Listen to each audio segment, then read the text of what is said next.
dentro deste grande júbilo que o nosso coração experimenta por celebrar a vitória de Cristo na sua ressurreição, nós hoje, irmãos e irmãs, somos recordados deste grande presente de amor que o Pai nos deu.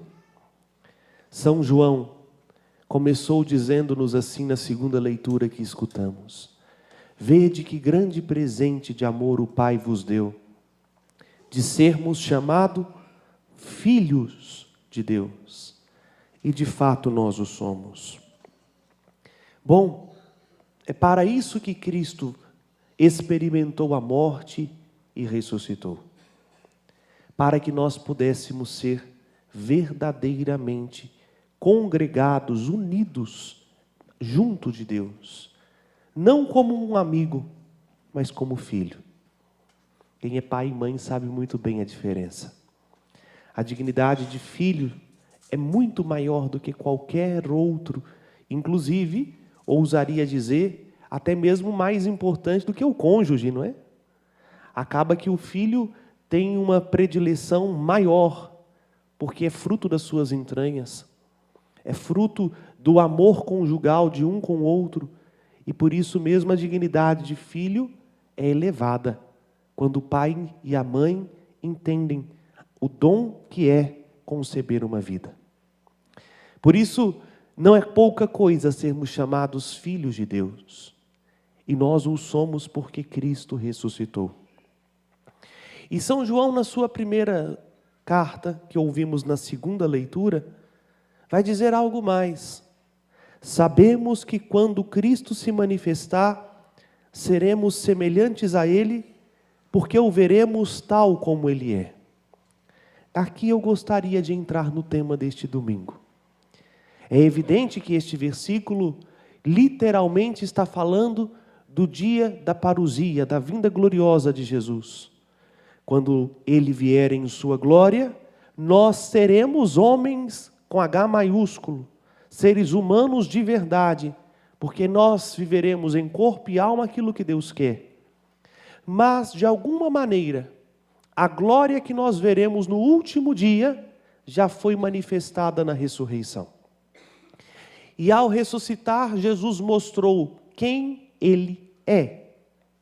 Ora, a lógica é clara, quando Ele se manifestar, nós o veremos tal como Ele é.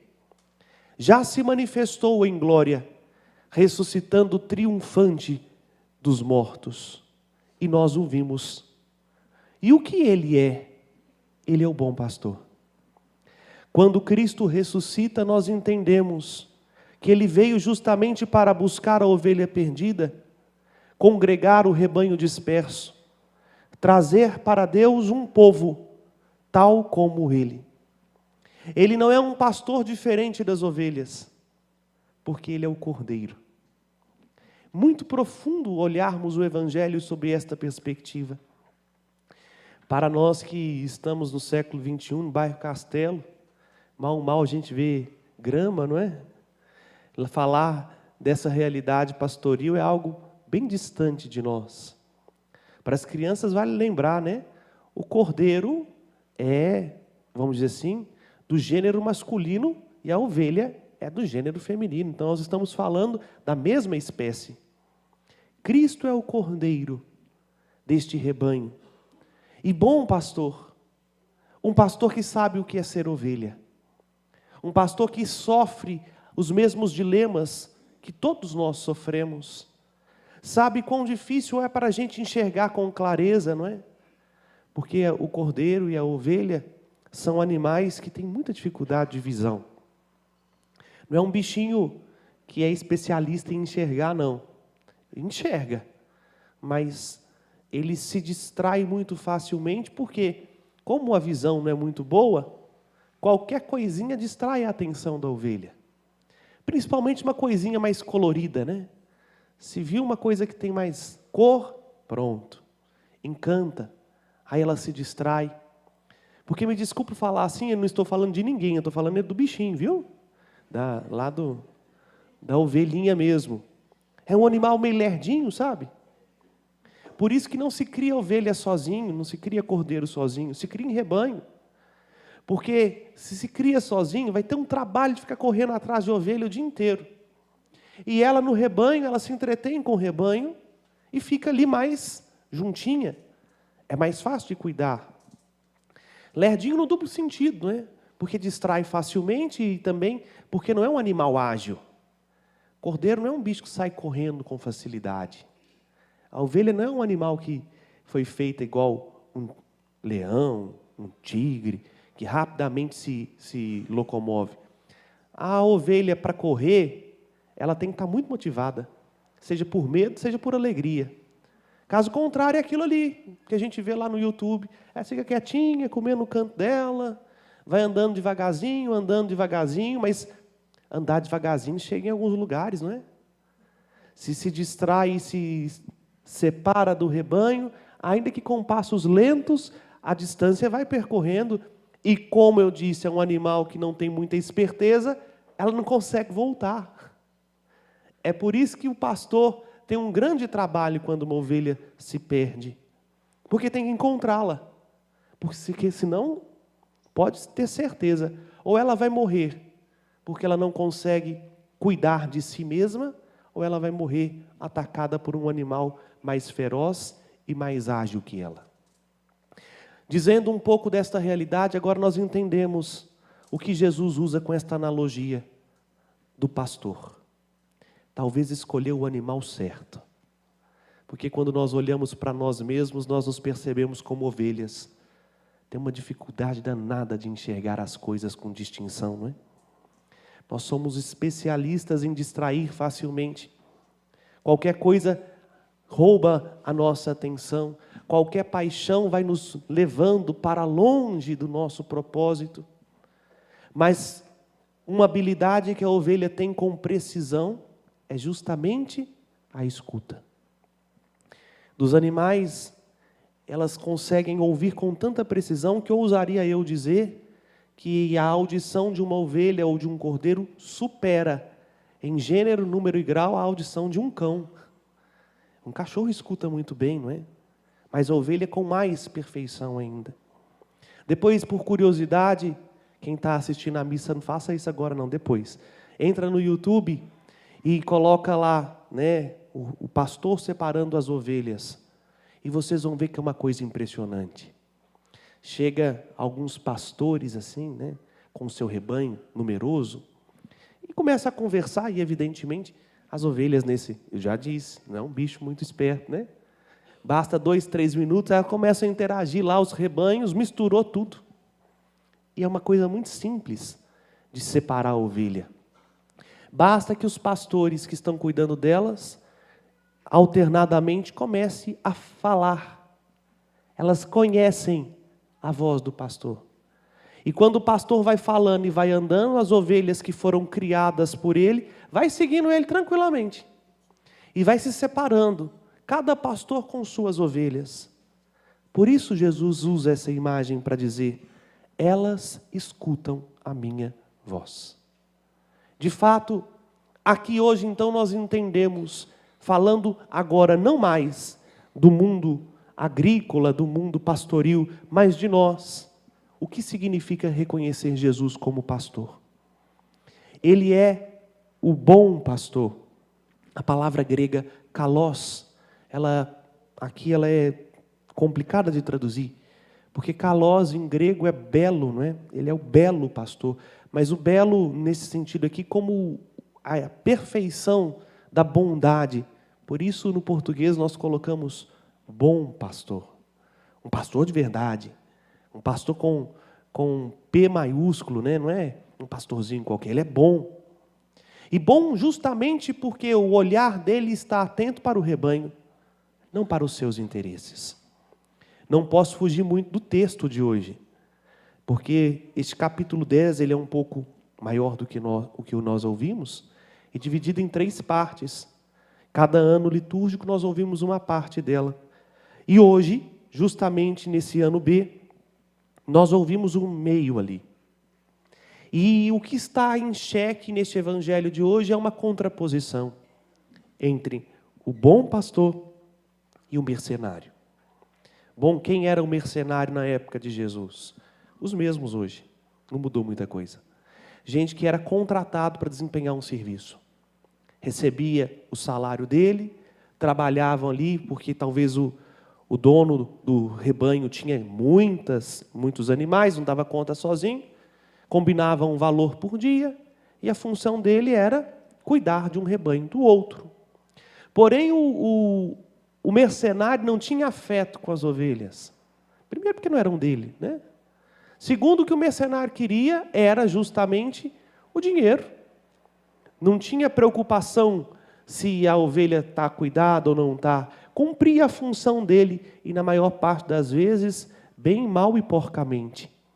Porque não tinha justamente essa responsabilidade. Olha a contraposição que Jesus diz. O bom pastor dá a vida por suas ovelhas. E claro, a ovelha é um animal que chama muita atenção, né? Ao tamanho do bicho, branco, com pelo daquele jeito. Todo mundo enxerga de longe. E quando eu falo um animal assim, daquele tamanho branco, imagina você isso no meio do mato, é fácil de enxergar. Qualquer um vê. Por isso é presa fácil. Os animais que se alimentam da caça têm, vamos dizer assim, um alimento perfeito. Um animal que não se locomove rápido, distrai facilmente, não consegue perceber o perigo e é fácil de ser visto. Pronto. Banquete perfeito. Pote de açaí, né? Todo mundo já vê e já fica assim, a boca enche d'água. Vejam, quantas pessoas, aliás, quantas circunstâncias estão nos rodeando, de olho na gente. De olho não em nós porque nos amam, mas justamente naquilo que a gente pode dar. Interessado no nosso pelo, interessado na nossa gordura, na nossa carne. E às vezes a gente não consegue perceber o perigo em que nos expomos, principalmente com o nosso pecado. O bom pastor, ele se entrepõe entre o rebanho e as feras. O maior de todos, os predadores, o próprio maligno. Lembrem do que São Pedro vai dizer na sua primeira carta. Irmãos, o diabo está ao redor de vós como um leão, procurando a quem devorar. Resisti-lhe firmes na fé, disse São Pedro na sua primeira carta. Ora, aquele que é o pastor, porque nos criou e se fez cordeiro como um de nós, vem justamente para enfrentar o maligno, o lobo. Porque era muito comum acontecer isso, sabe? Quando o mercenário via um animal muito feroz se aproximar do rebanho, com medo de ser machucado, ou com medo mesmo, porque imagina você se encontrasse agora, como algumas vezes nós, lá na Serra da Piedade, vimos as pegadas da onça. Tem onça lá na Serra da Piedade, né? Imagina, eu nunca vi ela assim, em carne e osso na minha frente, né? Mas já vi lá na saída da casa onde nós morávamos, nas trilhas, a patinha da criança, desse tamanho assim, marcada na lama lá, né? Imagina se você depara com um bicho desse. Qual que é o seu instinto natural? Largar tudo que está, né? E perna para quem te quer. Era o instinto natural dos mercenários. Quando via um lobo, quando via um animal mais feroz, que coma as ovelhas. Deixa eu salvar minha pele. O Cristo é o bom pastor. Porque ele não pensa em si, ele pensa no seu rebanho. Dá a vida por suas ovelhas. E a dá livremente. Por isso ele disse no final do Evangelho, ninguém tira a minha vida. Eu a dou livremente. Olhando então a cruz, nós podemos interpretar muitas vezes que foi um ato violento, não é? E o foi. A cruz não foi uma coisinha amistosa. Mas essa violência não foi uma violência, vamos dizer assim, na qual a liberdade de Jesus foi violentada, roubada. Não, não. Ele livremente se entregou à cruz, para que entregando a sua vida, nós, suas ovelhas e seu rebanho, pudéssemos entender que Ele amou-nos até o fim. E veio para isso, para que a nossa vida fosse poupada. Que grande presente, que grande mistério de amor o Pai nos deu. Jesus é o bom pastor que cuida de cada um de nós como precisamos. E aqui está o X da questão. Não é como a gente gostaria, é como a gente precisa. Porque tem hora que para a ovelha seria uma tortura, nada mais é do que um cuidado muito profundo com a sua saúde. Pensem quantas vezes, porque aquele pelo grande, né, se enrosca em tanta coisa, o pastor tem que arrancar espinhos da sua carne. Não deve ser uma coisa confortável. Quantas vezes o pastor tem que chegar perto e tosar, né? Porque o pelo vai crescendo, tem que cortar o pelo da ovelha. E a gente sabe muito bem, porque a gente tem animal de estimação, só o fato de querer dar banho, eles já ficam, às vezes, implicados. Não imagina cortar o pelo, não dói. Mas o que passa na cabeça da ovelha? Está me usando? Está usando o que eu tenho? Está me vendo como propriedade dele? Mas, na verdade, por que tosa? Para a saúde? Para que ela cresça mais, para que ela tenha mais vigor. Mais ou menos conosco, não é? Nosso Senhor muitas vezes tem que arrancar espinhos da nossa carne. Nosso Senhor muitas vezes tem que nos tosar, tem que ir aparando as nossas arestas, para que a gente amadureça espiritualmente, cresçamos em todos os sentidos, não apenas o biológico humano, mas o espiritual, o transcendente. O Senhor também muitas vezes tem que nos conduzir, porque o desejo dele é levar à plenitude o que ele começou, que tenha um só rebanho e um só pastor.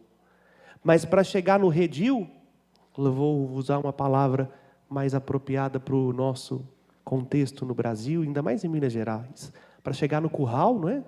Onde nós podemos ficar livre, tranquilo, porque dentro do curral é assim, o dono do curral põe justamente a cerca e sabe que da cerca para dentro o seu rebanho está seguro. Esse curral, esse redil é o céu. Para chegar ao céu, lembra do Salmo 22, para chegar nas verdes pastagens, às vezes tem que passar pelos vales escuros, às vezes tem que passar por caminhos tortuosos, porque nem sempre a estrada é perfeita, né? E aqui, ainda mais no nosso contexto, todo mundo sabe, estrada perfeita só tem um filme, né? Às vezes tem buraco, tem inúmeras adversidades pelo caminho, nem sempre vai ser com a luz do dia. E quantas vezes, se nós não confiamos na voz do pastor, a gente diz assim, para onde está me levando? Por que está passando por aqui? Não tem jeito de chegar lá, não. Não, eu vou voltar, porque onde eu estava tinha sol. Onde eu estava, de onde ele me arrancou, meu pé não doía, eu não cansava. Não é assim que acontece conosco muitas vezes? Quando Jesus começa a nos guiar rumo ao céu e passa por lugares que para nós que não enxergamos bem são desconfortáveis, a gente começa a achar que estamos num lugar pior e queremos voltar aonde estávamos. Fugimos e pacientemente o Senhor nos busca de volta. Nos põe nos ombros e com amor faz com que a gente entenda que ainda que passemos pelo vale da sombra da morte, Ele está à nossa frente. E Ele enxerga muito bem. Ele sabe o que está fazendo e para onde está nos conduzindo. Basta que escutemos a sua voz. Por isso, meus irmãos e irmãs, é o grande dom que a ressurreição nos concede, de fazer com que a voz do ressuscitado ecoe também a nós, de modo que a gente, distinguindo a sua voz, reconheçamos, Ele é o nosso pastor. É a Ele que nós seguiremos. Não posso terminar essa homilia sem dizer de um outro aspecto. O bom pastor, de alguma maneira, confiou a nós também, ovelhas, o cuidado de outros. Em maior ou menor proporção, nós somos pastores. E só vamos descobrir a medida de como ser pastores de verdade, olhando para o bom pastor. É a hora da gente voltar a olhar para Jesus, para ser um bom pai, uma boa mãe, um bom marido, uma boa esposa. É a hora da gente voltar a olhar para Jesus, para cuidar daqueles que Ele colocou em nossas mãos para o nosso cuidado, seja às vezes os nossos pais, não é? Que em algum momento da vida voltam a depender dos nossos cuidados, sejam os filhos, sejam pessoas que dependem do seu trabalho. Caso contrário, pouquinho a pouquinho, o nosso amor por nós mesmos vai fazendo com que nós nos tornemos indiferentes às ovelhas, indiferente ao rebanho, e quando vier as provas e as tentações, a gente sai correndo. Só entendendo que nós somos ovelhas e olhando para o nosso bom pastor, nós aprendemos também a cuidar com um pouco mais de beleza, um pouco mais de bondade, um pouco mais de verdade daqueles que dependem do nosso testemunho, do nosso serviço. Por isso, esse domingo é o dia em que a igreja no mundo inteiro reza pelas vocações sacerdotais. Porque neste grande rebanho que é o corpo de Cristo, neste grande rebanho que é a igreja, Ele constituiu pastores. Nós que participamos do ministério sacerdotal, os padres e os bispos. Nós deveríamos ser, para vocês, o sinal mais concreto do que Cristo é, pastor. É fato. Eu sei, tem hora que de manhã eu esqueço disso, eu sei que está sendo gravado, vai ficar no YouTube, mas eu tenho consciência do que estou falando. É fato que nem todos os pastores olham para o Cristo. Muitas vezes tem padre e bispo preocupado com seus interesses e que usam do rebanho para chegar onde querem. Mas precisamos, enquanto rebanho, rezar pelos nossos pastores, para que se deixem atrair pela voz do bom pastor. Por isso, hoje nós unimos em prece pelos sacerdotes, por todos nós, que um dia, com a nossa consciência, ouvindo a voz do pastor, ousamos dizer, sim, vou cuidar do seu rebanho, vou proteger o seu rebanho, para que nós possamos fazer o que o bom pastor fez, dar a nossa vida por causa de Cristo, amar o que Cristo ama, cuidar como Cristo cuida, proteger como Cristo protege e ofertar a nossa vida, colocando-nos em último lugar, para que as ovelhas são e salvos cheguem à estatura do bom e belo pastor. Rezar também para que de nossa comunidade paroquial surjam santas vocações ao sacerdócio. Nenhum padre é padre por conta própria. Todo padre, você pode ter certeza, é resposta da oração de um povo. Nós nascemos porque o povo de Deus sabe que precisa de pastores, sabe de que precisa de alguém que os alimente com o sacramento da Eucaristia, que os cure com a sagrada unção, que os conforte perdoando-lhes os pecados, que mostre o caminho para discernir a qual chamado o Senhor os convida. Por isso pede ao bom pastor que envie pastores para que cuide deles. Que nós possamos aqui em nossa paróquia rezar, porque me desculpe falar com franqueza, em 25 anos de história já era para ter nascido algumas vocações em nosso meio. Talvez porque nós nunca pedimos, talvez porque nós nunca rezamos. Nesse domingo nós elevemos também uma prece especial, para que do nosso meio o bom pastor chame algumas de suas ovelhas para cuidar do seu rebanho. E para que aqueles que, ouvindo o convite do bom pastor, não coloque as suas fragilidades, os seus medos, os seus sonhos como prioridade e por isso mesmo se acovardem, mas tenha coragem de dizer sim. Porque também nós, pastores, não somos perfeitos e nem nosso Senhor espera que nós o sejamos. Nós, pastores, simplesmente estamos aqui conscientes dos nossos limites e fragilidades para ajudar o bom pastor a fazer com que essas ovelhas não se afastem do redil.